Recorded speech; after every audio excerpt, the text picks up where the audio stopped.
بسم اللہ الرحمن الرحیم۔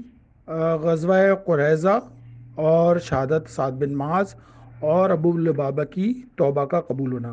اس سے پہلے کے واقعے جب جنگ خندق کھودی جا رہی تھی تو مولا کائنات نے فرمایا کہ ہم رسول خدا کے ساتھ خندق کھودنے میں مشغول تھے کہ جناب فاطمہ زہرا ایک ٹکڑا روٹی کا رسول اللہ کے واسطے لائیں۔ رسول اللہ نے فرمایا کہ اے فاطمہ یہ کہاں سے لائیں؟ قرض کی میں نے حسن اور حسین کے لیے پکایا تھا، اسی میں سے ایک ٹکڑا آپ کے واسطے بھی لائی ہوں۔ رسول اللہ نے فرمایا یہ پہلی غذا ہے جو 3 روز کے بعد تمہارے پدر کو میسر ہوئی ہے۔ 3 روز سے رسول اللہ نے کچھ نہیں کھایا تھا۔ جب خندق کھودنے کے زمانے میں مسلمانوں پر غلبہ ہوا تھا تو رسول خدا نے ایک مٹھی خرما اور روٹی ایک کپڑا بچھایا اور اس میں وہ خرمے رکھ دیے۔ پھر رسول اللہ نے منادی کرائی، آؤ اور ناشتہ کر لو۔ یہ سن کر تمام اہل مدینہ جمع ہو گئے اور اس روٹی میں سے اور خرمے میں سے کھا کھا کر سیر ہو گئے۔ پھر اس خرمے سے اس کپڑے سے بار بار وہ گرتے رہتے تھے۔ جب قریش کے قیام کی مدت طویل ہوئی تو ابو سفیان نے حی بن اخطب سے کہا کہ یہودی کہاں ہے تیری قوم؟ تو حی بن اخطب نے کہا بنی قریظہ کے پاس، انہوں نے آنے سے منع کر دیا۔ جب مسلمانوں پر یہ جو محاصرہ ہوا تھا 20 دن، 24 دن اور 27 دن کی روایت ملتی ہے۔ جب مسلمانوں پر معاشرے کی شدت ہوئی اور سردی کی زیادتی اور بھوک کے سبب وہ یہودیوں سے بہت خائف ہوئے اور منافقین تان اور طنز کے ساتھ نامناسب باتیں کرتے تھے اور مسلمانوں کو ڈرانے لگے، تو اللہ تعالیٰ نے ایک آیت بھیجی اور رسول اللہ کے اصحاب میں سے سوائے چند کے سب منافق تھے۔ پروردگار عالم نے ان منافقوں کے بارے میں کہا تھا کہ یہ جو منافق ہیں جن کے گھر مکانات جو تھے مدینے کے اطراف میں تھے، یا رسول اللہ ہم کو اپنے اپنے گھروں میں جانے کی اجازت دیجیے کیونکہ ہمارے مکانات مدینے کے کنارے پر ہیں، ہم ڈرتے ہیں کہ دشمن کی کوئی جماعت لوٹ نہ آئے۔ رسول اللہ نے صحابہ کی ایک جماعت مقرر فرمائی تھی کہ رات کو مدینے کی پاسبانی کریں اور مولا کائنات تمام شب لشکر کے گرد چکر لگاتے رہتے اور سب کی حفاظت کرتے تھے۔ اگر قریش میں سے کوئی شخص دکھائی دیتا تو اس سے مقابلہ کرتے اور مولا کائنات خندق پار کر کے قریش کے پاس پہنچ جاتے تھے۔ وہ لوگ آپ کو دیکھتے تھے مگر آپ کچھ پرواہ نہ کرتے، اکثر تمام رات آپ نماز میں مشغول رہتے تھے۔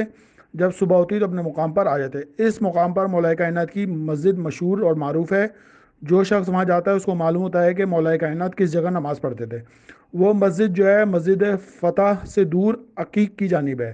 جب رسول خدا نے اپنے اصحاب کی پریشانی اور معاشرے کے طول ہونے کے سبب مشاہدہ فرمائی تو مسجد فتح کی طرف پہاڑ پر چلے گئے جس پر مسجد فتح واقع ہے، اور بارگاہ عزت اور جلال میں دست مناجات بلند کر کے گریہوزاری کے ساتھ عرض کی، یا سریق المقربین، یا مجیب المسترین، یا کاشف الکرب العظیم، یعنی کہ اے مصیبت زدوں کے فریاد رس، اے غمگین کی دعا قبول کرنے والے، اے شدت تکلیف کو رفع کرنے والے، تو میرے اور میرے آبا و اجداد کا مولا ہے، ہم سے ہمارے رنج و غم کو اور اذیت کو دور فرما، اپنی طاقت اور قوت اور قدرت سے اس قوم کی تکلیف اور شدت کو دور کر دے۔ اسی وقت جبرائیل آئے اور کہا یا رسول اللہ خدا نے آپ کی مناجات سنی اور آپ کی دعا قبول فرمائی۔ ہوا اور آندھی کو فرشتوں کے ساتھ حکم دیا ہے کہ قریش ان کے لشکر کو بھگا دے، تو ہوا اور آندھی نے مشرکین کے خیموں کو اکھاڑ دیا۔ آخر وہ سب بھاگنے پر آماد ہوئے۔ جبرائیل نے رسول اللہ کو اطلاع دی کہ آپ حذیفہ کو بھیج دیں۔ رسول اللہ نے جناب حذیفہ کو آواز دی، انہوں نے کہا لبیک یا رسول اللہ۔ رسول خدا نے فرمایا جاؤ قریش کا حال دریافت کرو اور میرے پاس واپس آنے سے پہلے کوئی اور کام نہ کرنا۔ رسول اللہ کے اجازت سے جب میں خندق سے گزرا، جناب حذیفہ فرماتے ہیں، تو ایسا گرم ہوا آئی کہ جیسے میں حمام میں ہوں۔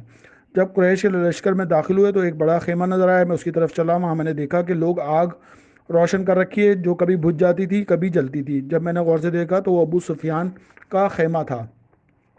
حذیفہ کہتے ہیں میں نے عمرو بن عاص اور معاویہ کے بیچ میں تھا اور میں نے ان کی حالت معلوم کی۔ پھر ابو سفیان نے خالد بن ولید سے کہا کہ اب ہمیں یہاں سے نکلنے کی تیاری کرنی چاہیے اور سامان کو بار کر لو۔ سب نے سامان اونٹوں پر بار کیا اور بھاگ نکلے۔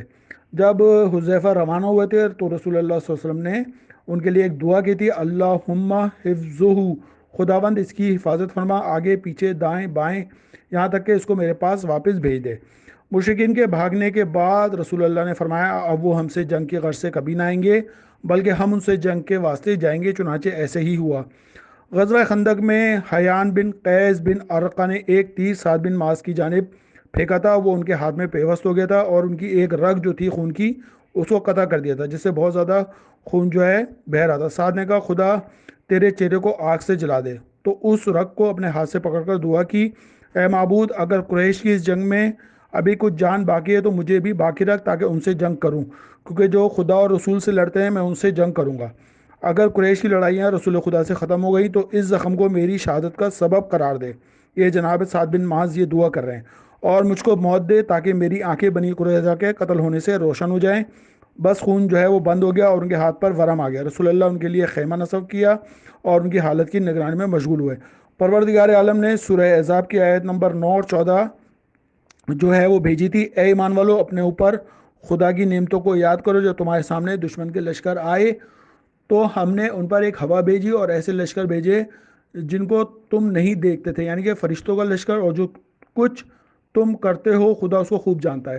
یہ آیتیں آئیں، اس کے بعد خداوند عالم نے منافقوں کے تغیر اور ڈانٹ پھٹکار کے بارے میں بہت سی آیتیں نازل کی۔ سورہ احزاب کی آیت ہے: مومنین میں سے ایسے بھی ہیں جنہوں نے اپنے عہد کو جو خدا سے کیا تھا پورا کر دیا، یعنی جنگ میں ثابت قدم رہے اور خدا کی رضا پیش نظر رکھی۔ ان میں سے اپنے عہد کو وفا کیا اور شہید ہو گئے، اور بعض نے ان میں انتظار کر رہے ہیں اور ان کے حال میں جو ہے تغیر نہیں ہونے دیا۔